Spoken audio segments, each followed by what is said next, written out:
All right, what's up? Welcome into the Orange Zone Podcast, the award-winning Orange Zone Podcast brought to you by Billy Whitaker Cars and Trucks. I just noticed in our intro the street ball move, ball between the legs on the defender. I like that.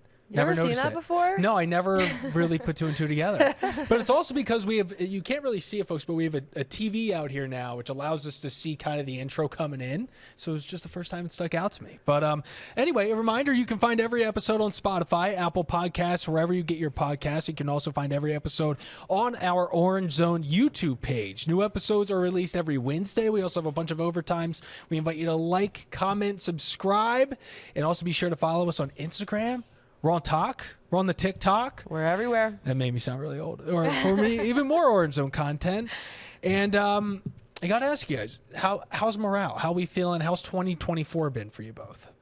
2024, we're already 9. Doesn't it feel like New Year's Day was like a few days ago? Yeah, it feels like it's been a quick week. I'll say that. Time's moving fast. It is. I mean, listen, for me right now, I'm excited about women's basketball. Yeah. I feel like we'll get to it, but I felt like their win against Boston College was a statement that, hey, that loss against UNC was a blip. They came back stronger. They fought hard. They came back better. And now I'm excited to see what's going to happen in the future with this team. Plus, De'Asia Fair, close to 3,000 career points. I'm excited for it. Stay on the lookout. 2,965. So on this episode, we'll be getting into women's basketball on the SU side, SU men's basketball, and then maybe a little trivia at the end. Is that true, Rachel Culver? I do not have a trivia for you guys tonight, so you're in the clear. Darn it. You're in the clear. I'll bring one up then. Okay, I love that. I'll bring something up in the meantime. Love But it. anyway, Tommy Sladek, Samantha Croston, Ashley Wenskoski, Rachel Culver on the producer mic. And we're going to get into the women's team first, just because end of the day, they're receiving votes. They're in the mix a little bit higher than the men are right now, so we got to start with them.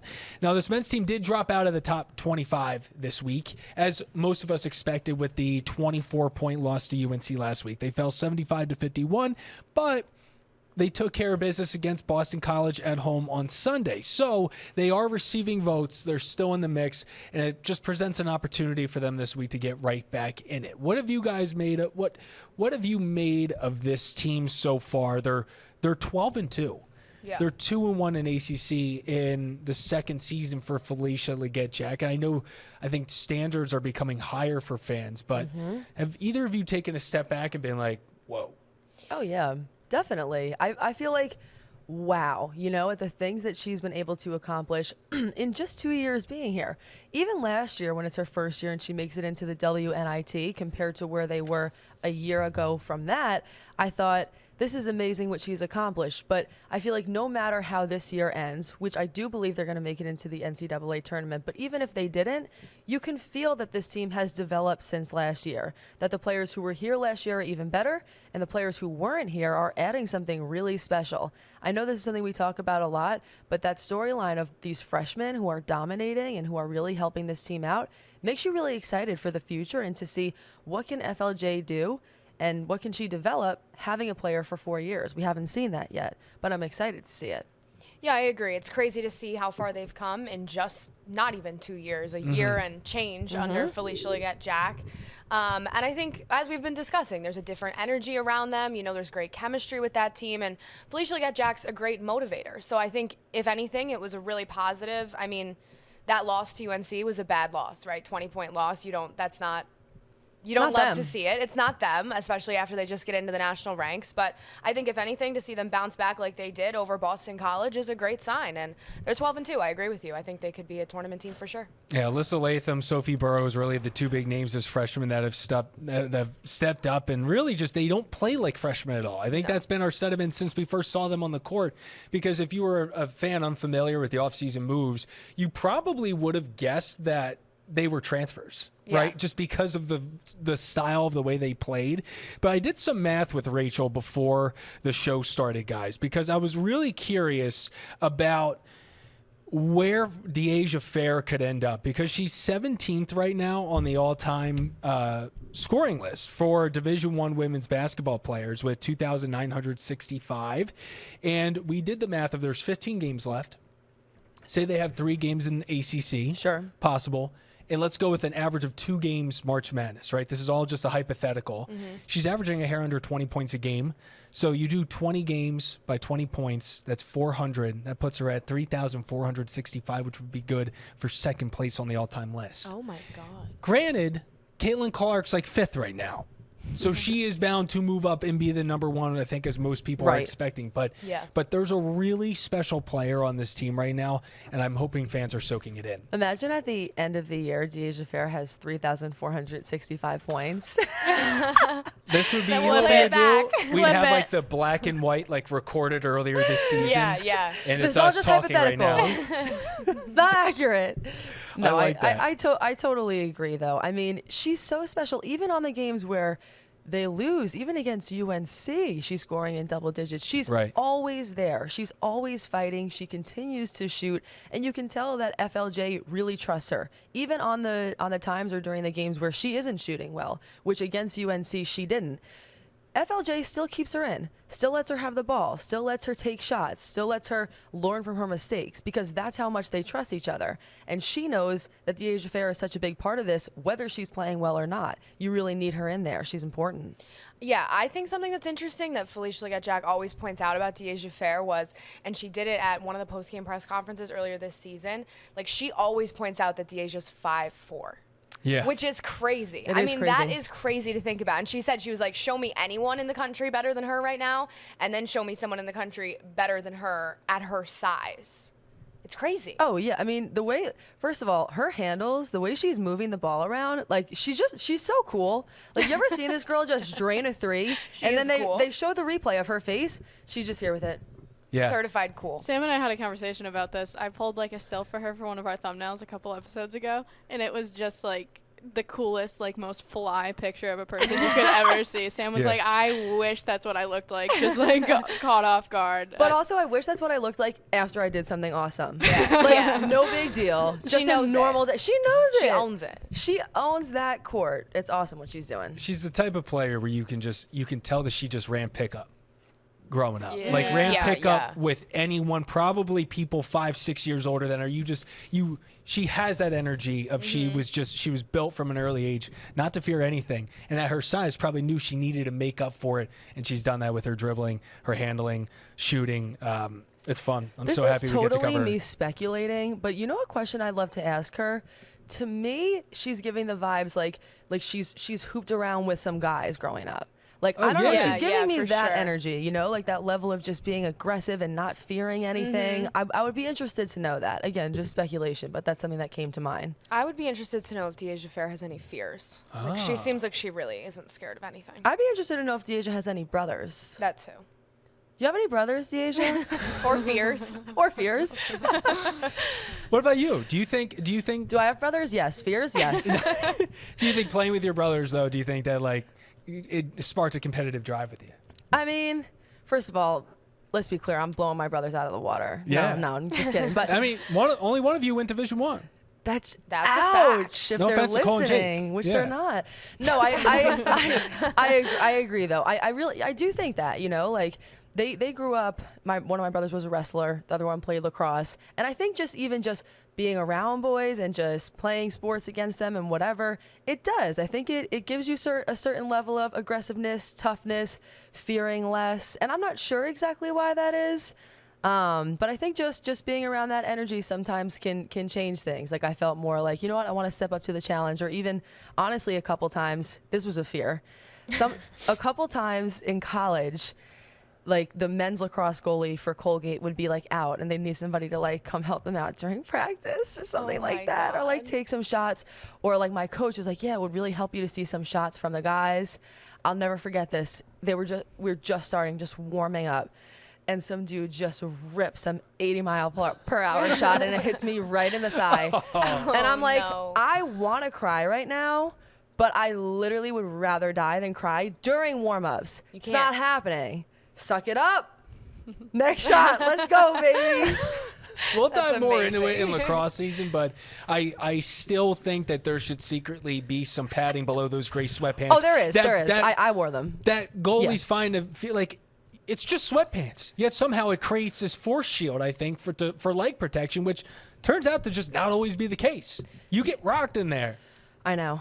I think that every men's and women's goalies should all be wearing pads. That's just me. Yeah. But again, we won't get into it. Change the culture. There's some kind See you of in a pride couple thing going on. months. Couldn't be me. You're like, let it down. Let it shins, thigh pads, pretty much all throughout college. I do not care. Protect the body. Well, hey, they're taking on Wake Forest, this women's team. 11:30 game on Thursday, as one does. The old morning hoops. I'm guessing maybe it's kind of like the school game that we saw the SU women have back in December. But they're at the bottom of the ACC, 4-11 record, 0-3 in conference play, coming off a 30-point blowout loss to Miami. So it should absolutely be a win, but you can't let it be a trap game.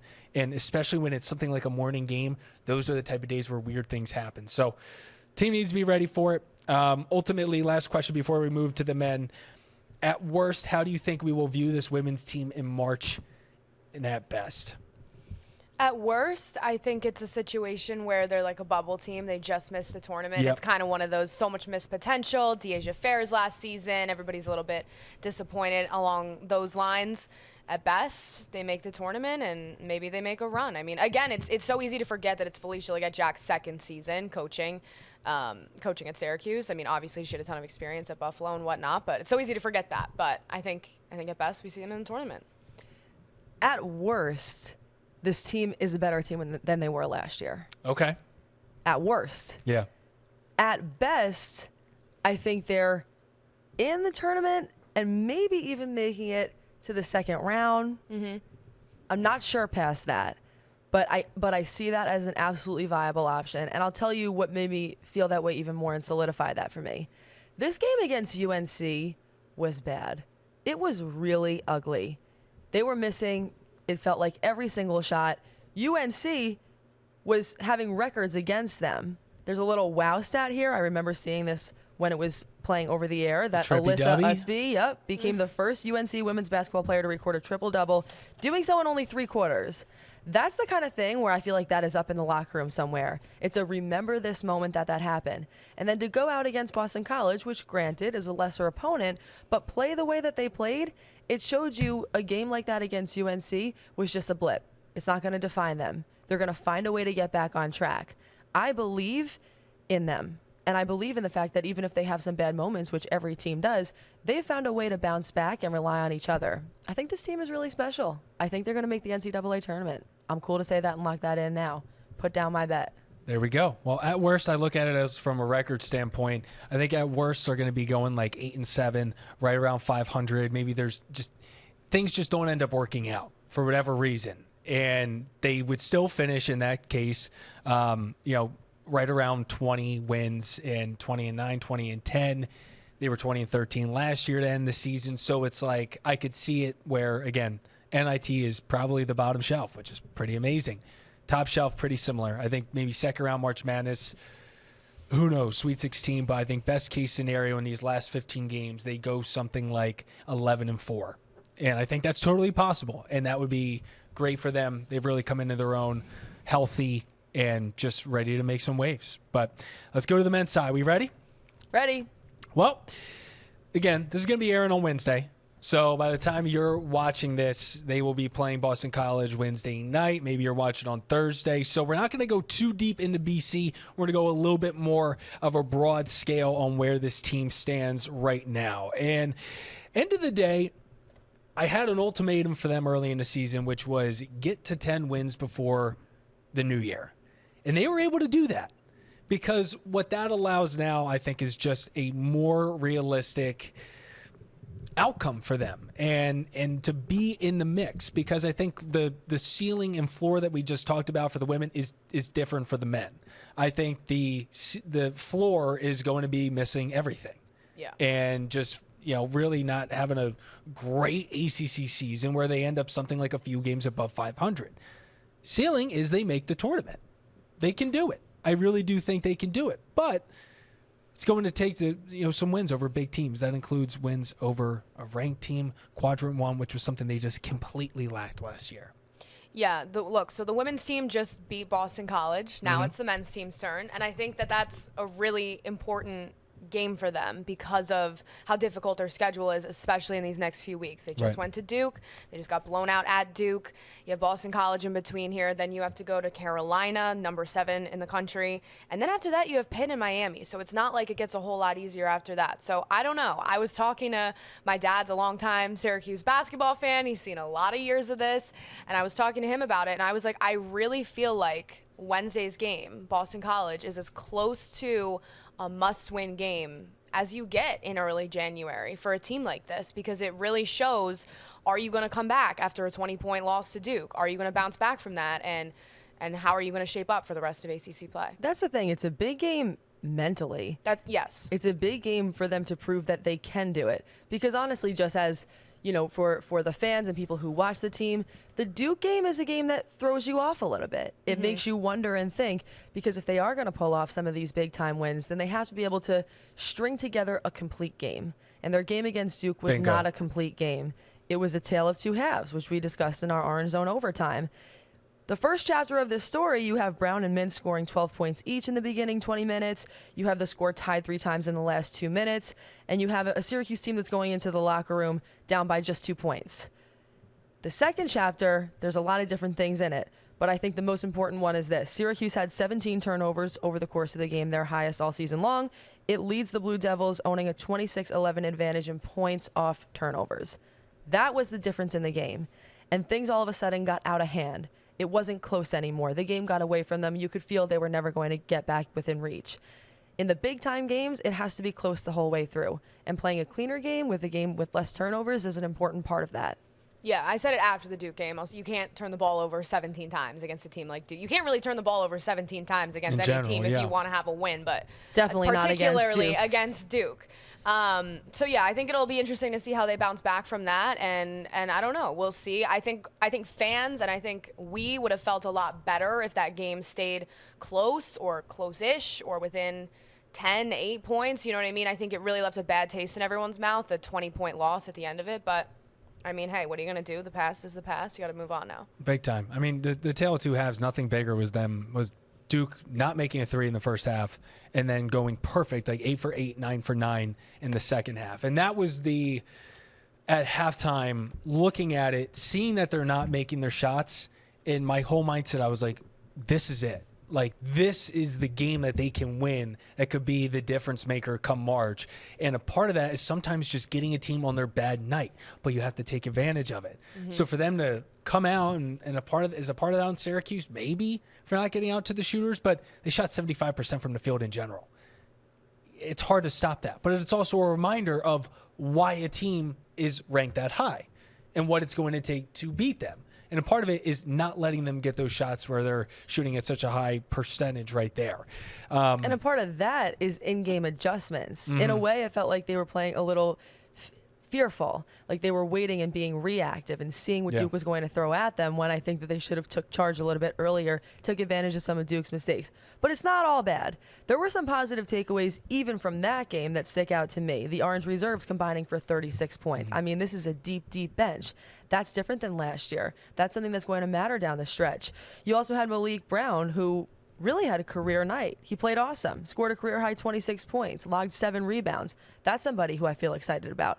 But it's a matter of putting all the pieces together. Justin Taylor a little quiet in that game. A couple other players a little quiet in that game. I want to see everybody operating together, working together. And then, I think they can have some of these big-time wins. Let's look ahead to these next 3 games. So, again, it's happening. This is coming out Wednesday. You have Boston College Wednesday night. So we'll kind of do almost a guess if people are listening to this on Thursday. We'll be like, yeah, well, they won or no, they lost.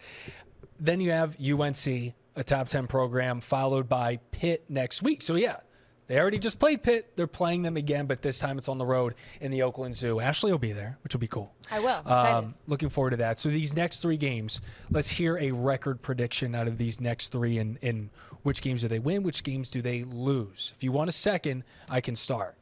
Go ahead. All right. So Boston College at home tomorrow or Wednesday night. I got that as a win.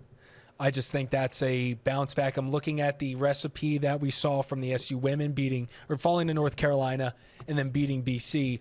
And that North Carolina game was also very similar, where that one was close in the first half. It was freakishly a similar storyline throughout that game. I think this is a good bounce back win. 9:00 game. Normally, I feel like over the past few years, this team just does well in late games at home. So I'm taking that. UNC I have as a loss, but not a 20-point loss. I think they're a little bit more competitive. I think back to when they went to OT with them when Cole Swider had his breakout game against them 2 years ago that honestly I think helped propel him to the NBA career he's having now. So I have that as a loss. And then Pitt away, I think that's a win. I think they have a good – I really liked the way they played against Pitt back around the holidays. I'm going to agree with you, but I'm a little apprehensive about Boston College. I don't know how I don't feel as good about Boston College as I think maybe I should. I think a reason for that is because they share the same exact record on paper, 10-4, 1-2 ACC. But I also watched their game over Georgia Tech over the weekend. Don't really know why. I guess I just had nothing better to do. And Boston College played incredibly over Georgia Tech. Not that Georgia Tech is, a top team in the ACC or anything, but they were down by 16 points and came back to win that game. And that's something that scares me a little bit because Syracuse is usually the team in that comeback column. You know what I mean? I know. You know what? It's like the second that you started talking in my head, I'm like, I'm gonna now agree with what he said because I was thinking what you were thinking, win, loss, win. But now that you both said it, I feel like I feel like I have to do something different. Well, you're going win, loss, win too, right? No, she's going loss, win. You are going loss, win? I want to say win, loss, win, like in my heart, but I might be going loss, win. I think they definitely beat Pitt. Okay. I think they'll definitely beat Pitt too. I think they're going to lose to Boston College. I don't have a good feeling about it. I feel like they still need that kind of like kick in the butt to really say, okay, we need to sort of fix some things and change some things, and they need to be big things. UNC. I know. Somebody I saw I tweeted something about how they needed to win against Boston College, and somebody was like, "So you're just discounting Duke and UNC?" And I was like, well, "Yes." I was gonna bring up that point myself. Nobody seems to be thinking pretty highly of this team against the higher opponent. I'm gonna do it. What are you gonna do? Loss against BC, win against UNC, win against Pitt. Whoa, that's a crazy one. All right, Rach, what do you have for us? I think I would go. And you just pushed me there, Rachel. So I know let's hear about it. I know I did. I morally have an issue taking Syracuse over UNC, and I'm so sorry to say that to everyone watching. I think we let the listeners know now. Is it time? About Rachel's background? Yeah, it's time. Rachel grew up a UNC fan, born and raised Central New York. Yeah. Is a UNC fan. Which is good. I think that's healthy for this show. Brendan Hodges is down in Baltimore. I think we need someone with this mindset. So I'm happy we have Rachel. Well, I'm just trying to do my thing, but I like to think that in being a UNC fan, I still have a pretty solid understanding of the Syracuse fan base and lots of respect there. Very true. So we keep it rolling, but yeah, I'm going to go loss, win, I think. Loss, win. We'll see. Sticking with you. Well, it'll be interesting. I mean, people can let us know in the comments who ends up looking smart in the end. Yeah, we'll find out. Give us your predictions. Give us your predictions. Well, so true. If you're watching after the Wednesday, predictions. we'll find out. So we'll see. I mean, it's ACC play. It's the gauntlet, man, and it's gonna be tough. I know I already have it circled on the calendar. I'm excited for the Clemson game. Yeah. I'm excited for Joe Girard coming to town. It's gonna be fun to see. That will be fun. Because Clemson's a good team this year. Good team, just came off a bad loss to, I think, North Carolina. Yep. But Joey G's getting the most of his time down there. So happy for him in his new role. And on some trivia, I have a question for all three of you. Syracuse, as we know, has struggled against Duke in recent years, however many losses in a row. UNC, obviously the Tar Heels have mostly dominated over the last few meetings, but Syracuse did get a win, and it was a big win in the last however many years. What year was their win? I'll give you a hint. It ended up being a win that helped them get to March Madness, where they snuck in. Rachel knows the answer to this. Well, I have a question. You mentioned Duke and UNC. Mm-hmm. What is it? One of those? Has two nothing games? to do with Duke. It was just brought up about Duke and Okay. like the Tobacco I see. Road team. So it's a UNC last time question. that Syracuse beat UNC. Wasn't And it? bonus if you can tell me the attendance. Wasn't it the year that they went to the Sweet 16? Was that 2019, 2020? You're partially Are you- right. are you It locked was in? 2020, 2021, wasn't it? Yeah, it was. It was 2020. 2020, 2021. Okay, yes. I believe it was March 5th. I was at this game. Sorry, March 1st. They won 72-70. They were up by like 10 points in the last 2 minutes and almost choked it away. How about a bonus on attendance? I wasn't there, even though I was a student. That's upsetting. It's kind of my bad. We all just guessing it's closest to? Yeah. Is it Jeopardy rule? It's Price is Right rules. Yeah. No, Can't no go Price over. is Right Can't rules. go over.